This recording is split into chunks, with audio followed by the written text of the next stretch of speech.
يا دكتور انا عندي وجع في ظهري ماسك في رجليا ومش عارف اعيش منه والوجع ده مضايقني قوي، ممكن اعرف ايه سبب الوجع؟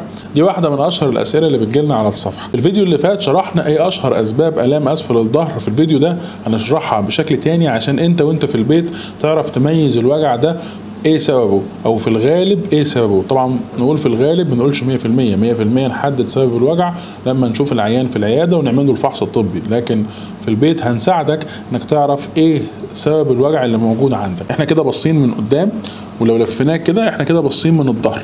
هنلاحظ في الظهر ان العمود الفقري عباره عن الفقرات اللي هي المكعبات دي، ما بين كل فقره وفقره في غضروف ماشي ما بينهم الاعصاب واللي بتنزل تغذي الرجلين، وده مفصل الحوض من ورا، فدي المنطقه بتاعه اخر الظهر. لو الوجع في النص هنا ده بيكون وجع يا اما ناتج عن المفصلات بتاعه الظهر، حاجه اسمها الفاسد جوينتس، وده بيزيد مع التوطيه ومع حركه الظهر، ودي خشونه شبيهه كده بخشونه الركب.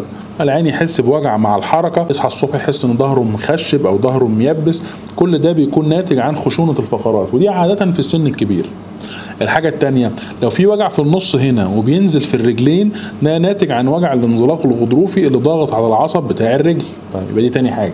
لو في وجع على جانبي العمود الفقري، ده ناتج عن شد العضلات، لان هي اللي موجودة في المنطقة دي العضلات بتاعة العمود الفقري. لو في وجع في الحتة دي بالظبط، شايفين الحتة دي العظمة البارزة دي، ده بنقول عليه المفصل العجزي الحرقفي، اللي هو ما بين الفقرات بتاع اخر الظهر الفقرات العجزية وما بين اللوح بتاع عظمة الحوض. ده المنطقة دي اللي هو بنقول عليه المفصل العجزي الحرقفي. طيب انت بقى هتشوف انهي نقطة وجعاك وتقول انا عندي المشكلة فين. الخبر الكويس ان علاج كل المشاكل دي سهل وبسيط وما بقاش معقد زي زمان، وزي ما بنقول دايما ان اغلب الحالات تستجيب من غير عمليات، تحتاج العلاج، تحتاج العلاج الطبيعي، تحتاج الحقن، لكن نادرا ما بنتكلم في عملية مع العيان الا اذا كان ما عادش فاضل له حلول تانية والعملية هو الحل الوحيد اللي فاضل. افتكر انك هتعيش مرة واحدة، حاول تعيشها بصحة وسعادة على قد ما تقدر، وافتكر دايما ان الامل موجود، وسلام عليكم.